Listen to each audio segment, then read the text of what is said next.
Olá, boa tarde. Você já se preocupou com o seu coração? Eu não estou falando de questões emocionais, não. Eu estou falando da saúde. No programa de hoje, nós vamos dar orientações importantes para você cuidar bem do seu coração. Vamos falar de doenças, de precaução e de tratamentos. Tudo isso no CRM de hoje. Informação e saúde a partir de agora.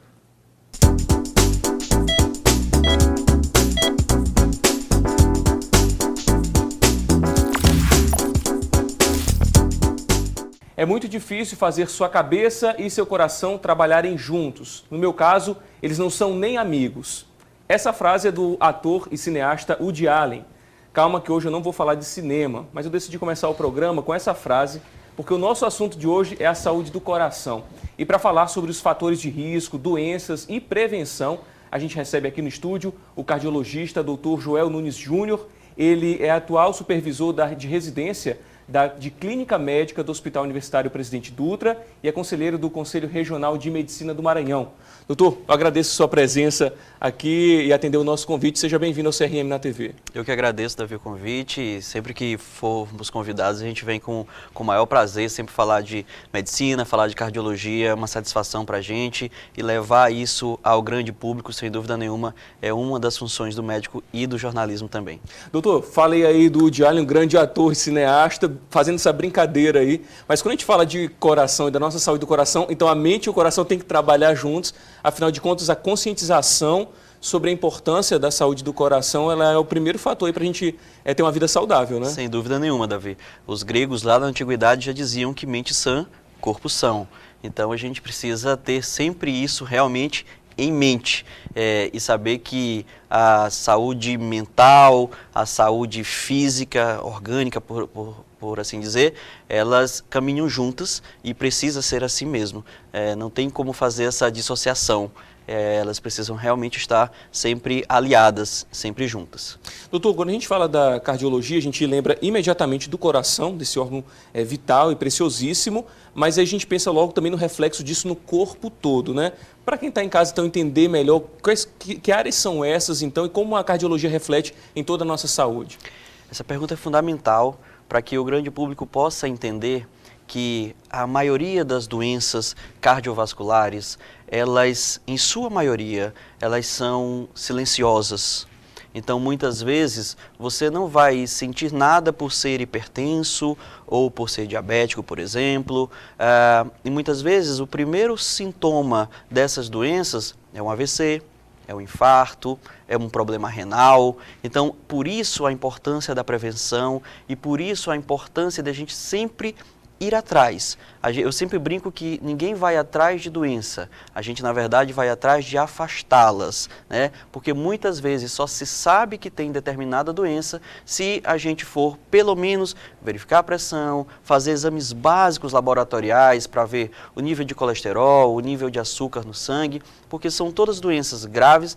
Basta dizer que as doenças cerebrovasculares são as doenças que mais matam no mundo. Então, muita gente tem medo dos cânceres e é para ter, tudo bem, mas as doenças que mais matam no Brasil e no mundo são as doenças cerebrovasculares. Se a gente for pensar que, além disso, doenças como o AVC, por exemplo, é a segunda causa de morte no Brasil e é a primeira causa de incapacitância. Olha então, só. as pessoas que os têm e às vezes não morre, mas também fica sequelado, fica incapacitado de trabalhar. Então você imagina o resultado disso aí em milhões de pessoas, não são milhares, são milhões de pessoas. E muitas vezes, como eu disse, esse é o primeiro sintoma de uma doença que não apresentou nada antes. O paciente, às vezes chega para mim no consultório, pacientes com níveis de hipertensão elevadíssimos, pressões de 24, 25, 26, e às vezes eu digo que o paciente não acredita que tem aquilo, porque ele realmente não sente uma dor de cabeça.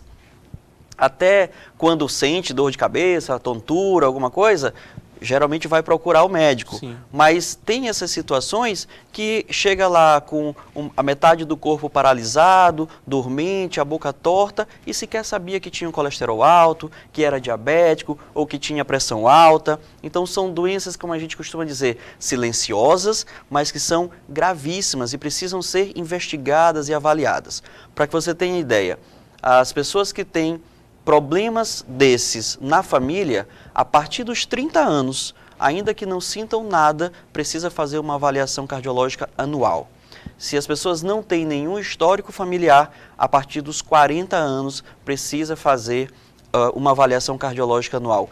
E detalhe, ainda que sejam assintomáticas, ou seja, você não sente nada, mas se tem um pai que é hipertenso, é diabético, já teve AVC, você precisa visitar o cardiologista a partir dos 30 anos de idade. Você falou uma coisa muito importante, doutor, que são exames simples, podem ser aí o pontapé inicial para uma investigação, né? Pode indicar aí um sinal, mesmo dentro da questão da prevenção mesmo, nem às vezes já da doença desenvolvida.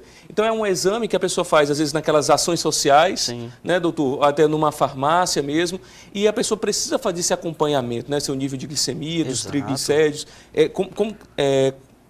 Falta ainda a população se conscientizar que exames simples e de rotina podem fazer toda a diferença? Também, Davi, a gente também não pode esquecer que o acesso à saúde Sim. no Maranhão e no Brasil como um todo ainda é bastante deficiente. Isso é uma realidade, infelizmente. Mas atentar-se para a importância de verificar a pressão, fazer exames laboratoriais básicos e verificar a glicemia, colesterol, né? Isso faz toda a diferença, pode fazer a diferença. Eu já falei que essas doenças elas levam a outras doenças mais graves ainda, como AVC, infarto, trombose, etc.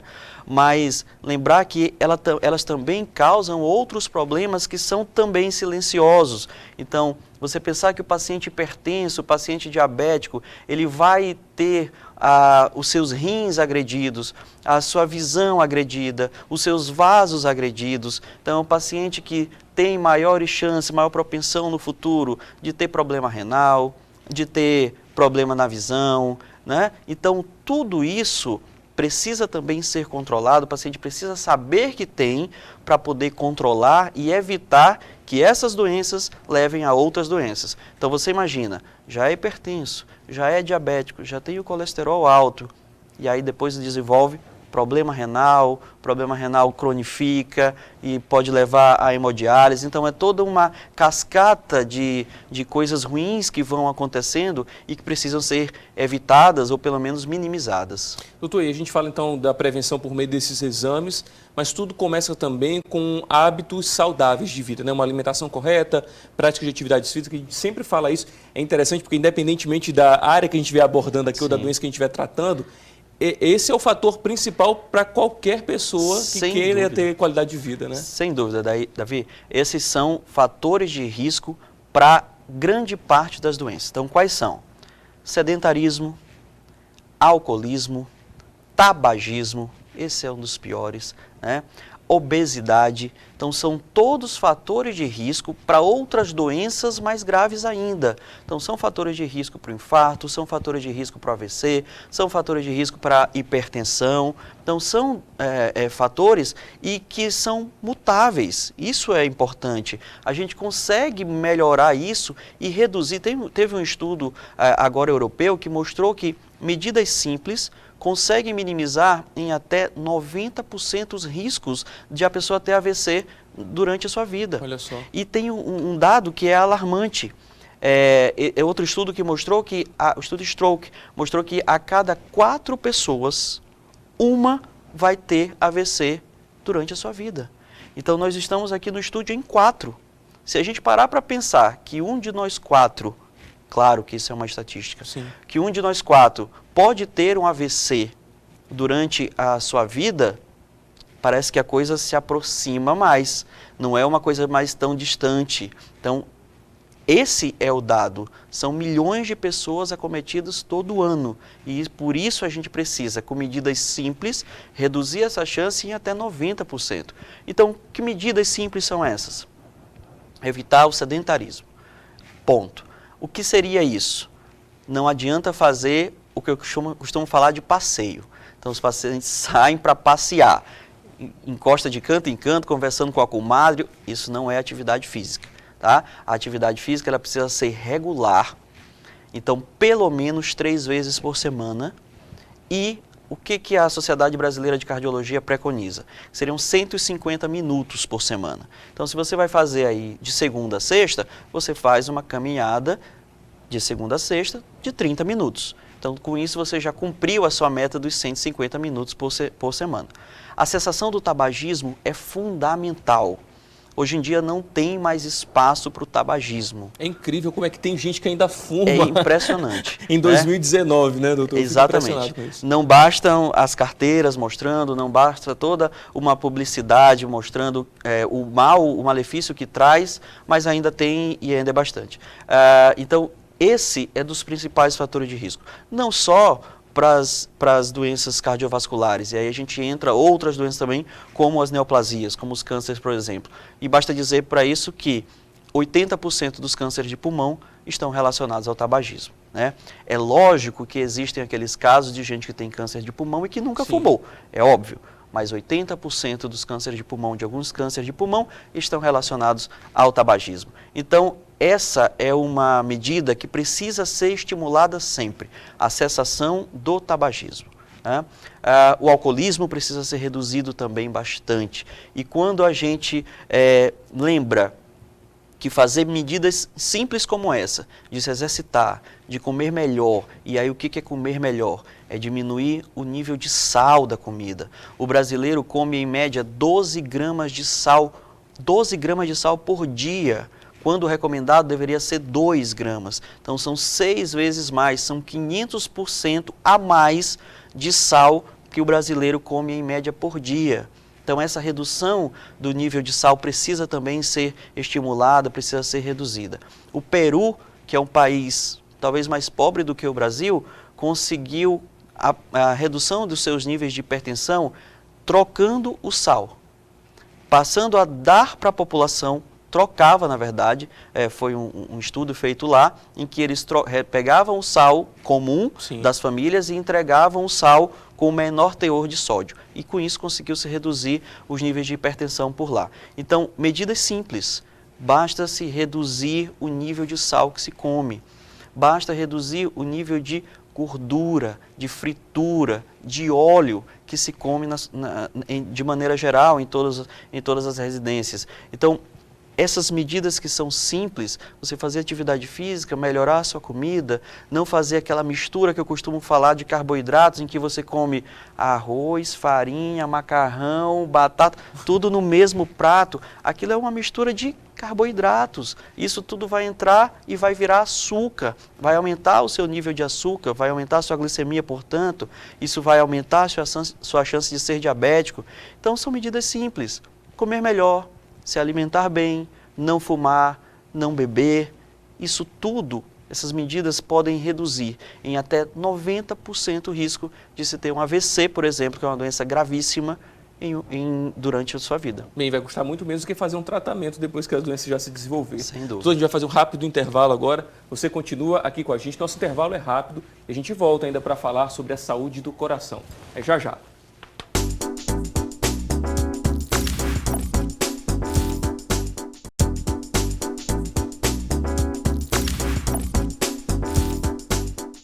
Estamos de volta com o CRM na TV e hoje estamos falando sobre a saúde do coração. Nosso entrevistado é o doutor Joel Nunes Júnior, que está aqui conversando com a gente, já trouxe muitas informações preciosas. Doutor, como a gente falou ainda há pouco, né, sobre essa prevenção, a busca dessa qualidade de vida, que vai custar muito menos, é uma caminhada ali no bairro mesmo, talvez um ciclismo, enfim, algum tipo de atividade que vai ajudar a pessoa a manter uma vida mais saudável.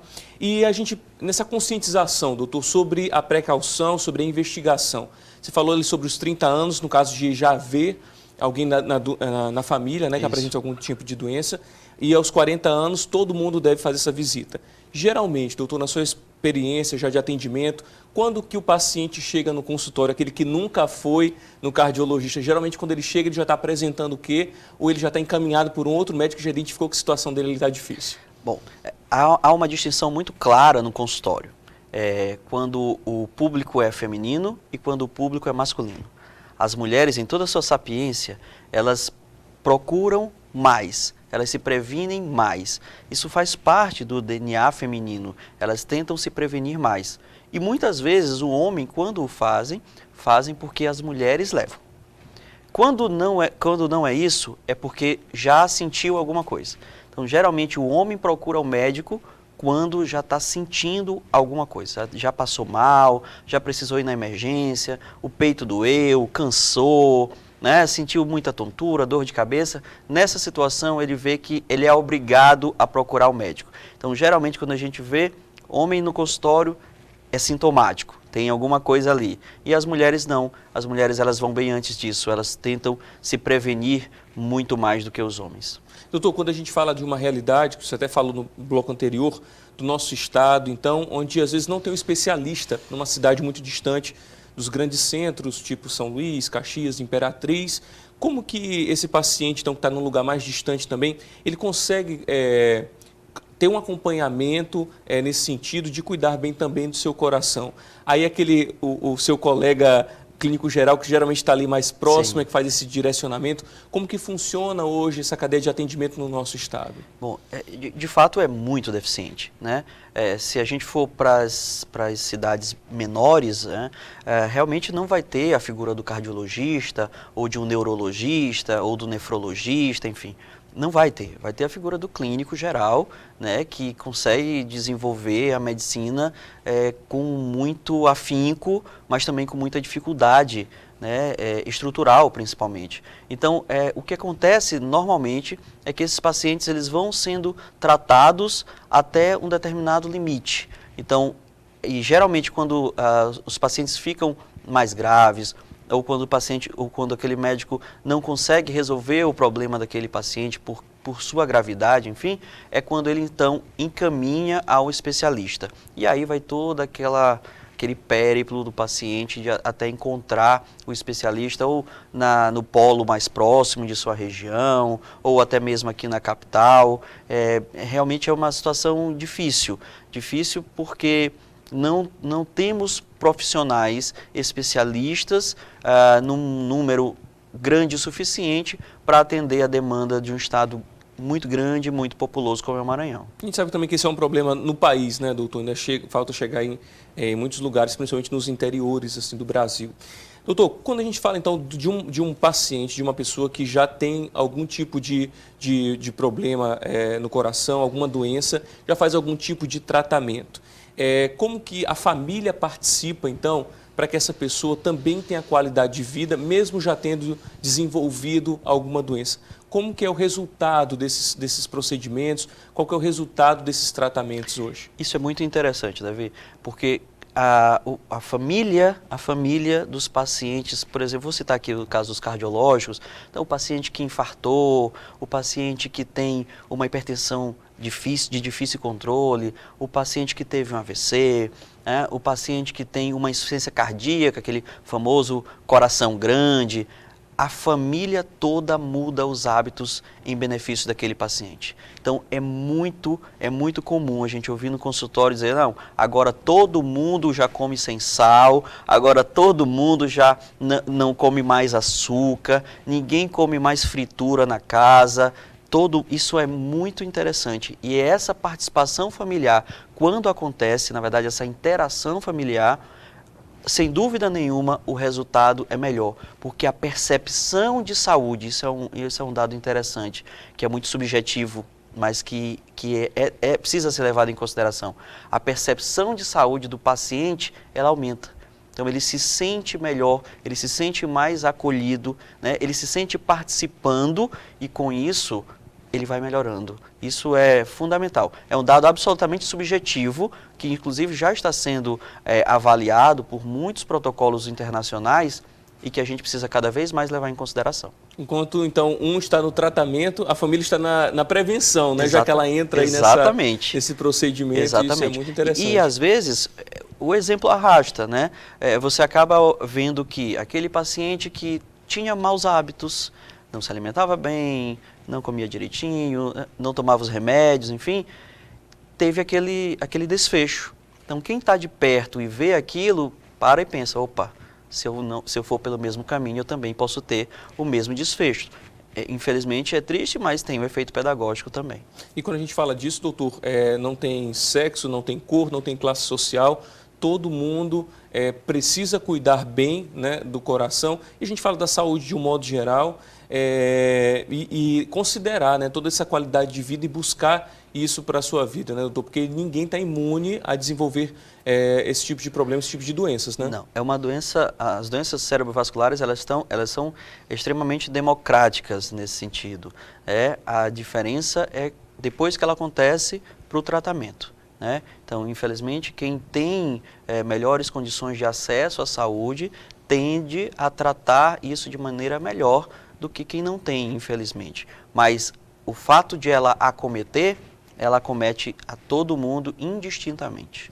Doutor, uma dúvida que muitas pessoas têm também é sobre esse primeiro atendimento da pessoa que está apresentando alguns sintomas de um AVC, por exemplo, né? Então está numa casa ou num ambiente com outras pessoas, alguém dá alguns sinais de que está desenvolvendo isso, está entrando nesse processo. O que se deve fazer, doutor? Às vezes é uma dúvida, você talvez não perceba tanto, né? Como você falou, Perfeito. Às vezes a pessoa nem deu conta que ela teve um AVC, mas se for algo mais aparente, quem está ali, a família ou amigos que estão presentes, qual é o primeiro passo a ser dado nesse momento, doutor? Muito, muito boa essa pergunta, porque as pessoas precisam reconhecer esses sinais de alerta ou de alarme. Então, aquele paciente que desenvolve uma dor de cabeça súbita e ele vai dizer como a dor de cabeça mais forte que ele teve na vida. Então, isso precisa ser visto com muito cuidado. Precisa ser levado esse paciente à emergência, seja por conta própria, seja acionando o SAMU, mas esse paciente que citou isso, ele precisa ser visto, ele precisa ser levado na emergência.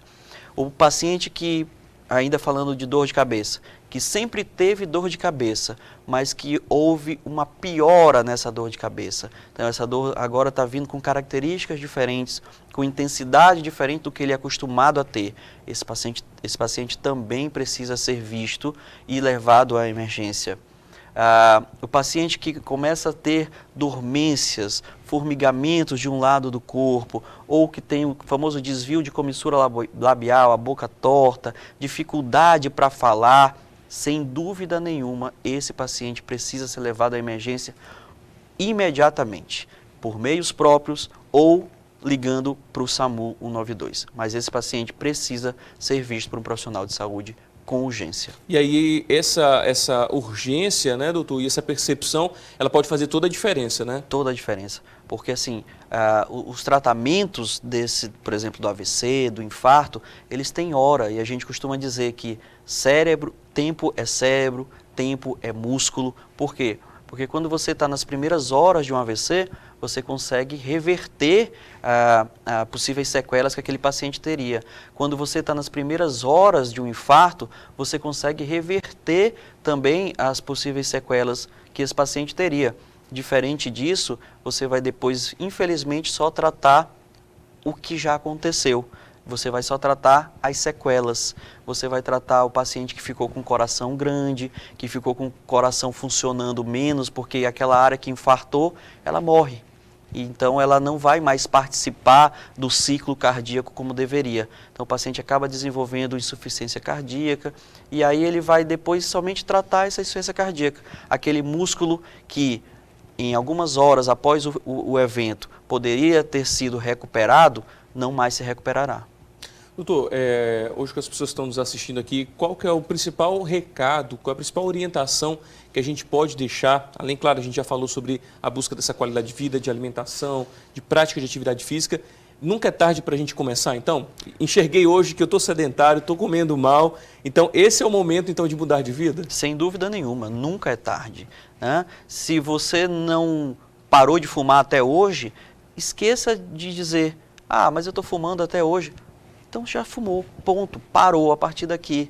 Tenta, procura o profissional. A gente sabe que não é simples, a gente sabe que não basta dizer eu vou parar de fumar hoje.